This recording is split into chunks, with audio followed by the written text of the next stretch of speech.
group which condemned the killing of the 14 young men in the strongest terms that said that everyone who was involved in any attempt to cover up the crime would never escape the laws of natural justice and God's retribution. Some reporters report, yes, the Southeast Sociocultural Group Organizing Igbo worldwide as described as a sacrilege, an attempt by Governor Hope Uzodinma of Imo State to cover up the killing of 14 wedding guests in the Otulu area of the state on Sunday by operatives of the state-owned security network codenamed Ibubiagu. I thought that the Ibubiagu they have been disbanded. Ohanes Ndigbo, in a statement by its Secretary General Okechukwu Isiguzoro, called for an immediate disbandment of Ibubiagu security outfits and demanded that the federal government of Nigeria should lead a forensic investigation into the matter to bring the perpetrators to face the full wrath of the law. Ohanes Ndigbo worldwide has condemned in strong terms the killing of wedding guests from the Otulu community in Oru East of Imo State, and the attempt by those who went Ori to cover up their misdeeds without decent investigation over the killings will never escape the laws of natural justice and God's retribution. Ndigbo is inquisitive in unraveling the circumstances and mysteries surrounding the unfortunate killing of 7 wedding guests as confirmed by the Utulu Community President General, as the identity of those killed has been identified by the community leader Nnamdi Agbo. If the issues are not properly handled by federal governments, it might lead to the total breakdown of law and order in the southeast. This carnage should not be allowed to be swept under the carpet, as there were reckless endeavors to cover up the issues with the aid of security reports to continue to confuse Nigerians. Ndigbo calls for a forensic investigation into the killing of the Otulu wedding guests from Oru East of Imo State, and President Buhari's intervention is expected to help in assuaging the bitterness of Ndigbo over the tragic incident. Ohaneze calls for the disbandment of Ibubagu security outfits in Imo State chapter, as they have turned into a killing squad that had outlived its usefulness,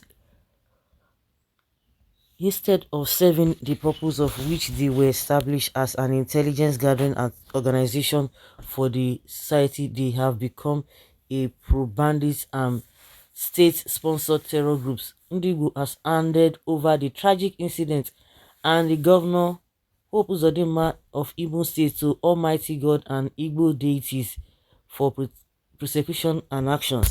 We are committed to any lasting measures that the security agencies will employ to curb the insecurity challenges in the southeast, but as it is sacrilege for anyone to use security reports to exonerate those responsible for the gruesome slayings of Utulu community's wedding guests, whose identities are now known. A time of reckoning is imminent. We call for calm in Oru East and West local governments of Imo State, and President Buhari's intervention is what Ndigbo is looking forward to beholding. Ohaneze Ndigbo stated. Buhari, in all of this you are calling Buhari. Oh, is it just for political correctness or what? Because I don't get it. Just for political correctness. Buhari that is in a hurry to leave, that Buhari that is begging Nigerians, that or begging God that he wants to leave, whether he's saying the truth or not. So, say that man doesn't even know what he's doing. He doesn't know what he's doing. Well, as for Hope Uzodinma, I think the best thing, well, of course, like I said, maybe it's just because of a political correctness, but for Uzodinma, yes, so just hand him over to God. Keep on pressuring the government to do the needful. But when you look at the people, it's discouraging. People you expect to do the needful, it's so discouraging. Let's manage it, but if there's another higher power in the land, drag me in.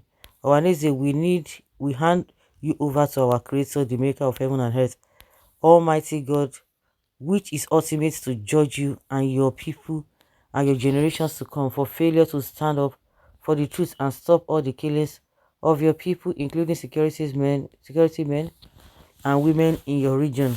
God will surely punish and send to eternal destination people like you who support evil. But upon all these atrocities Uzodinma had committed to Imolite, yes, I wonder how some daft citizens of the state approved him to run for a second term as governor.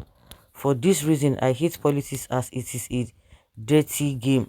It's a game of money changers and tax collectors and goes with no iota of truth. You have a point. Politicians select who they want, interview Imolites, and find out who they really want. Problem is here. Politicians select themselves whether you like them or not. E no concern them. See, they do everything by force or with force.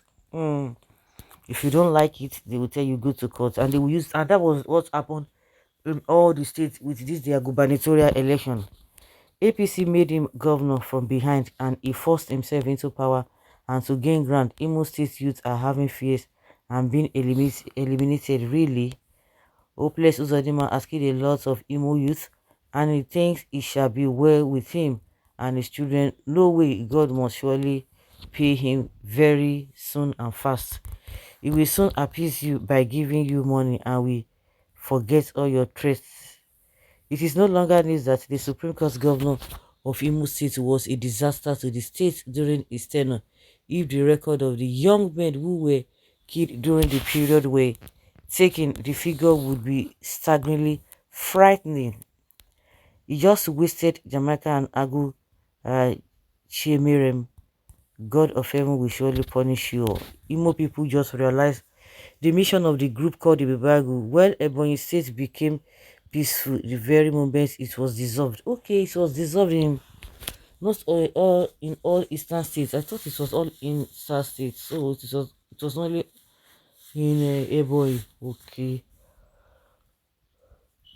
because I was just wondering that these people have been disbanded now. So why are they still operating? Okay, not in all states of the southeast. Uzodinma brought hopelessness to Imo. Just like Kaduna State, these two governors have blood of innocent Nigerians in Imo and Kaduna in their hands. Don't expect anything like justice from the current government. They are insensitive and can't even stand anyone condemning them. Allow God to carry out vengeance himself. And that's it. So guys, let's hear your opinion and have your take on this.